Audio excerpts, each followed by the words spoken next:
سلام كميتصنحو كبرا سماعتنا ازي 104.4 راديو اف ام مقليو نساعات زي تسنادو زيناتات بقندي ارساتهم فلمنا زيناتات الساعات تسمعكم ميري دوموس بمراي تكنيك دما لؤول اورانه بحدلنا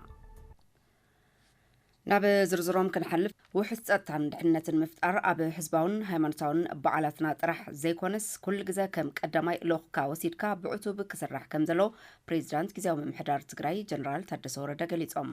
ፕሬዝዳንት ጊዜያዊ ምምሕዳር ትግራይ ጀነራል ታደሰ ወረደ ኣብ ህልው ኩነታት ጸጥታን ድሕነትን ትግራይ መሰረት ገይሩ ኣብ ከተማ ዓዲግራት ኣብ ዝተሳለጸ መድረኽ ኣብ በብኸባቢኡ ዝረኣዩ ዘሎ ጸገማት ጸጥታን ድሕነትን ብምሉእነት ንምፍታሕ መላእ መሓውር ጸጥታ ህዝቢ ኣሳቲፎም ብልዑል ውህደትን ምንባብን ክሰርሑ ከም ዝግባእ ገሊጾም። ጸገማት ጸጥታን ድሕነትን ንምፍታሕ ህዝቢ ብምስታፍ መላእ መሓውር መንግስቲ ተዋሪዱ ክሰርሕ ከም ዘሎ ፕሬዝዳንት ጀነራል ታደሰ ወረደ ኣተሓሳሲቦም። ውሕድ ጸጥታን ድሕነትን ትግራይ ምፍጣር ልዕሊ ዝኾነ ይኹን ቀዳምነት ዝወሃቦ ልኡኽ መንግስቲ ምዃኑ ዝሓበሩ ፕሬዝዳንት ጊዜያዊ ምምሕዳር ትግራይ ጀነራል ታደሰ ወረደ ኩሎም ዓቕምታትና ኣዋዲድናን ውህሉል ተመኩሮና ተጠቒምናን ዝጭበጥ ለውጢ ንምምጻእ ለይትን ቀትርን ምስራሕ ከም ዘድሊ ገሊጾም። ኣብቲ ዝተሳለጸ መድረኽ ህልው ኩነታት ጸጥታን ድሕነትን ትግራይ ብዝርዝር ብምግምጋም መፍትሒ ኣንፈታትን ኣወዳድባን ዝሓዘ መበገሲ ጽሑፍ ብኮሚሽን ፖሊስ ክልል ትግራይ ቀሪቡ ብዕምቀት ተዘቲሉ እዩ። ኣብዚ መድረኽ ኣባላት ካቢኔ ጊዜያዊ ምምሕዳር ትግራይ ኣመራርሓ ግንባር ሰራዊት ትግራይ ኣመራርሓ ፖሊስን ምልሻን ከምኡውን ኣመራርሓ ኩለን ዞባታትን ዝተረኸቡ ኮይኖም ኣብ ትግራይ ዝረኣዩ ዘለዉ ዘይተለመዱ ገበናት ጸገማት ጸጥታን ስግኣታት ድሕነትን ብዘተኣማምን ኣገባብ ንምፍታሕ ዘኽእሉ ሓሳባትን ኣንፈታትን ብምውሳኽ ናብ ስራሕ ክእቶ ተወሲኑ እዩ ከም ጸብጻብ ቤት ጽሕፈት ፕሬዝዳንት። ኣፈጻጽማ ስምምዕ ፕሪቶርያ ዝግምግም ፓነል ሕብረት ኣፍሪካ ህልው ኩነታት ኣፈጻጽማ እትውዕል ክግምገምን ዘለዎ ደረጃ ንማሕበረሰብ ዓለም ከፍልጥን ህዝባዊ ወያነ ሓርነት ትግራይ ጸዊዑ። ዋና ተደራዳሪ ስምምዕ ፕሪቶርያ ውድብ ሕወሓት ሰላሕታዊ ጆኖሳይድ ትግራይ ከብቅዕ ማሕበረሰብ ዓለም እጃሙ ይዋጻእ ብዝብል ሎሚ ኣብ ዘሕለፎ መልእኽቲ ማሕበረሰብ ዓለም ኣደራደርቲ ሃገራትን ውዳበታትን ብፍላይ ድማ ኣሜሪካ፣ ሕብረት ኣውሮፓን ሕብረት ኣፍሪካን ስምምዕ ፕሪቶርያ ብዘይ ምፍጻሙ ኣብ ህዝብና ዝቕጽል ዘሎ ሰላሕታዊ ጆኖሳይድ ከብቅዕ እጃሞም ክዋጽኡ ይግባእ ኢሉ። ሕወሓት ንቅንያቱ ኣብ ማእኸል መዕቆቢ ተመዛበልቲ መቐለ ወዲ 1 ዓመትን 4 ወርሕን ዕሸል ናኦድ ሃይለስላሴ ብኣራዊት ህይወቱ ምሕላፍ ስዒቡ ዝተሰምዖ መሪር ሓዘን እውን ገሊጹ። እዚ ኣብ ማእኸል መዕቆቢ ተመዛበልቲ ወገናትና ዘጋጠመ ዝሕዝንን ዘስካሕክሕን ሓደጋ ህይወት ወገናትና ኣብ ከመይ ዝበለ ዝተሓላለኸ ጸገማት ጥሒሉ ከም ዘሎ ቁልጭ ኣቢሉ ዘርኢ እውን ኢሉ። ብመሰረት ስምምዕ ፕሪቶርያ ተመዛበልቲ ወገናትና ዛጊድ ናብ መረበቶም ክምለሱ ይግባእ ነይሩ ዝበለ እቲ ውድብ እንትኾነ ግን መንግስቲ ኢትዮጵያ ኮነ ኢሉ ብዘቐጽሎ ዘሎ ሰላሕታዊ ጆኖሳይድ ምኽንያት ናብ መረበቶም ከይተመለሱ ብሕማም ጥሜትን ቁርን በብዕለቱ ካብ ዘጋጥም ሞት ሓሊፉ ሕዚ ድማ ን5 ዓመት ካብ ዘገልገለ ኬንዳ ኣራዊት ዕሸላት ካብ ሕቑፊ ኣዲኦም ኣብ ዝምንጥልሉ ኩነታት በፂሑሎ ክብል ነቲ ኩነታት ገሊፅዎ። ማሕበረሰብ ዓለም ብፍላይ ድማ ኣደራደርቲ ኣካላት ስምምዕ ፕሪቶርያ ክትግበር ካብኦም ትፅቢት ዝግበር ኩሉ ክፍጽሙ ህዝባዊ ወያነ ሓርነት ትግራይ ኮነ ህዝቢ ትግራይ ተደጋጋሚ ጻውዒት እኳ እንተቕረቡ ዛጊድ ዝኾነ ይኹን ተግባራዊ ምንቅስቓስ ብዘይምህላው መንግስቲ ኢትዮጵያ ነቲ ዝኣተወ ውዕል ንጎኒ ገዲፉ ብሞትን ስቃይን ህዝብና ዘሽካዕልል ሃዋህው ክፈጥር ኣኽኢሉ ኣሎ ክብል ገሊጹ።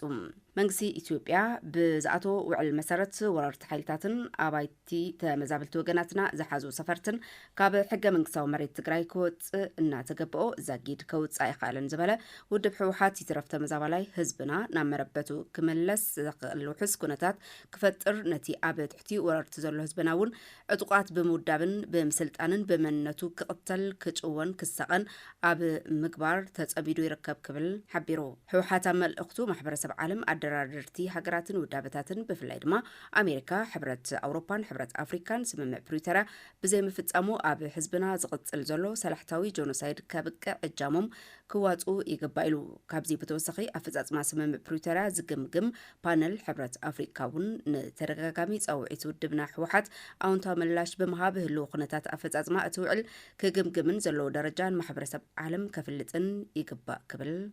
ጻውዒት ኣቕሪቡ። ትካል ልምዓትን ረድኤትን ኢላክስ ኢክላስ ኣብ ትግራይ ኣብ ዝግበሩ ልምዓታዊ ምንቅስቃስ ሕዝውን ግድኡ ከም ዝዋፃእ ገሊጹ ዋና ጸሓፊ ሓፈሻዊ ቤት ምኽሪ ጉዳያት እስልምና ትግራይ ሓጂ መሐመድ ካሕሳይ ሓዊስካ ብርክት ዝበሉ ዕዱማት ኣጋይሽ ኣብ ዝተረኸብሉ ትማሊ ሰንበት ኣብ ኣዲስ ኣበባ 50 ዓመታዊ ሓፈሻዊ ጉባኤ ትካል ልምዓትን ረድኤትን ኢክላስ ዝተኻየደ ኮይኑ ኣብቲ ጉባኤ ዘረባ ዘስምዑ ዋና ጸሓፊ ሓፈሻዊ ቤት ምኽሪ ጉዳያት እስልምና ትግራይ ሓጂ መሐመድ ካሕሳይ ትካል ልምዓትን ረድኤትን ኢክላስ ካብ ዝጠሽ ናብዚ ጸገም ህዝቢ ትግራይ ንምቅላል ዓበይቲ ስራሕቲ ስራሕ ይርከብ ሕዝውን እዚ ጽቡቕ ተግባር ተጠናኺሩ ክቕጽል ጸዊዖም እዮም ነባርነቶም ኣዲስ ኣበባ ብዝኾኑ ተወለድቲ ትግራይ ዝተመስረተ ኣብ ልምዓት ረድኤትን ፕሮጀክትን ስራሕቲ ንምስራሕ ዝተጣየሸ ትካል ልምዓትን ረድኤትን ኢክላስ ካብ ዝጣየሽ ናብዚ ኣብ ዝሓለፉ 7 ዓመታት ብሚልዮናት ዝቁጸር ገንዘብ ወጻእ ብምግባር ኣብ ትግራይ ናይ ልምዓትን ረድኤትን ተግባራት ክሰርሕ ጸኒሑ ኢሎም ንስድራ ስውኣት ብኹናት ዝተጎድኡን ንተመዛበልቲ ወገናትን ጠዋርን ዘይብሎም ኣረጋውያን ብድርቅን ጥሜትን ዝተጎድኡ ወገናት ናይ ገንዘብ ምግቢ ክዳውንቲ መድሓኒት ካልኦት ናውቲ ድጋፍ ከም ዝገበረ ተሓቢሩ ማሕበረሰባውን ኢኮኖሚያውን ጸገማት ህዝቢ ትግራይ ንምፍታሕ ምስ ዝተፈላለዩ ትካላት ሰብ ሃፍቲ ብምትሕባር ኣብ ትግራይ ዓበይቲ ስራሕቲ ንምስራሕ ድልው ከም ዝኾነ ብምሕባር ናይ ኣፍልጦን ምስጋናን ሽልማት ከም ዝተዋሃበ ድማ ተገሊጹ ክብል ድምፂ ወያነ ትግራይ ጸብጺቡ ብጽሬትን መጠንን ዝሓሸ ምህርቲ መዓር ንምርካብ ይሰርሕ ከም ዘሎ ማእኸል ምርምርን ስልጠናን ህቢ መቐለ ኣፍሊጡ መዓር ትግራይ ብጽሬትን ትሕዝቶን ተፈላጢ ምዃኑ ዝሓበሩ ተመራማርን ንህብን መተሓበሪ እቲ ማእኸል ምርምርን ስልጠናን ገብረ ጨርቆስ የዕብዮ ኣብ ትግራይ እኹል መዓር ንክትረክብን ኣንሕብ ንክራብሕን ልዑል ትኹረት ተዋሂቡ ይስራሕ ምህላው ገሊጾም እቲ ማእኸል ምርምርን ስልጠናን ኣብ 2012 ዓ.ም ዝተጣየሸ ኮይኑ ኣብ ትግራይ ንብርክት ዝበሉ ሓረስቶት መናእሰይን ደቂ ኣንስትዮን ብዛዕባ ኣረባብሓን ክንክንን ኣንሓብ ስልጠና ከም ዝሃበ ዝሓበሩ እቶም መተሓበሪ ዛጊድ ብርክት ዝበሉ ቆፎ ንህቢ ዝተመረጹ ቀለብ ኣንሓብን ካልኦትን ብነፃ ከም ዘከፋፈለ ኣረዲኦም ብሓፈሻ ኣብ ትግራይ ብጽሬትን መጠንን ዝሓሸ ምህርቲ መዓር ንምርካብ ብዕቱብ ይስራሕ ከም ዘሎ እዩ ማእኸል ምርምርን ስልጠናን ንህቢ መቐለ ዘፍለጠ ብምርምር ንህቢ ብርክት ዝበሉ ዶክተራትን ካልኦትን ዝተመረቑ ሰብ ሞያ ከም ዘለዉ ዝሓበሩ ተመራመርን መተሓበርን ማእኸል ምርምርን ስልጠናን ንህቢ መቐለ ገብረ ጨርቆስ ይዕብዮ ብስፍሓትን ብዝበለጸን ከይስራሕን ዝሓሸ ምህርቲ ንከይርከብን ሕፅረት በጀትን መስርሒ ቦታን ብምህላው ዓብዪ ዕንቅፋታት ይኾኑን ብምህላው ኣድላይ ሓገዛት ክግበረሎም ጸዊዖም ክብል ድምፂ ወያነ ትግራይ ብምትሕባር ቤተ ክርስቲያን ህይወት ብርሃን መቐለን ዓለም ለኸ ምግባረ ሰናይ ኤልኤምን ልዕሊ 15 ሚልዮን ብር ዝግመት እኽሊ ን4,600 ተመዛበልቲ መራሕቲ ስድራ ሓገዝ ከም ዝተገብረ ተገሊጹ እቲ ኣብ ከተማ መቐለ ንዝርከቡ ተመዛበልቲ ዝተዋሃበ ሓገዝ 1,150 ኩንታል ተመጣጣኒ ምግቢ ምጥን ከም ዝኾነ ድማ ተሓቢሩ ኣብቲ ስነ ስርዓት ሓገዝ ተረኸባ ምክትል ኣመሓዳሪት ክፍለ ከተማ ዓዲ ሓቂ መቐለ ወይዘሮ ኪዳን ተስፋይ እቲ ሓገዝ ኣብ ከቢድ ጸገም ንዝርከቡ ተመዛበልቲ ዝውዕል ከም ዝኾነ ድሕሪ ምግላጽ ጸገም ተመዛበልቲ ብዘላቒ ንምፍታሕ ውዕሊ ፕሪቶርያ ክትግበርን ናብ መረበቶም ክምለሱን ይግባእ ኢለን ኣብ ቢሮ ፋይናንስን ሃፍቲ ምትሕባርን ትግራይ ኣተሓባበሪት ትካላት ምግባረ ሰናይ ወይዘሮ ኣጸደ በላይ ብወገነን ሓገዝ ዓለም ለኸ ገበርቲ ሰናይ ኣብ ዝተቋረጸሉ ግዜ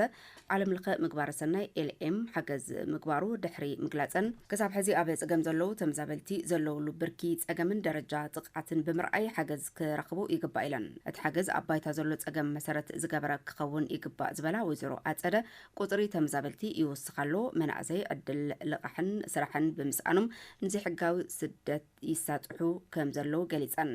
ተወሳኺ ዓለም ለኸ ምግባረ ሰናይ ኤልኤም ኣይተ ምንባለ ጌታቸው ብግድኦም ብዘላቒ ጸገም ተመዛበልቲ ክሳዕ ዝፍትሕን እግሪ ዝተኽሉን ሓገዝ ከም ዘድልዮም ድሕሪ ምግላጽ ትካሎም ብዓቕሚ ኣብ ጎኒ ተመዛበልቲ ከም ዝኾነ ሓቢሩ ሓገዝ ካብ ዝረኸባ ተመዛበልቲ ብወገነን ዓለም ለኸ ምግባረ ሰናይ ኤልኤም ዝገብሮ ሓገዝ ምወሳእ ይግብኦ ድሕሪ ምባለን ብዘላቒ ጸገም ተመዛበልቲ ንምፍታሕ ብህፁፅ ናብ መረበትና ክንምለስ ማሕበረሰብ ዓለም ጽዕንቶ ክፈጥር ይግባእ ኢለን ክብል ድምፂ ወያነ ትግራይ ጸብጺቡ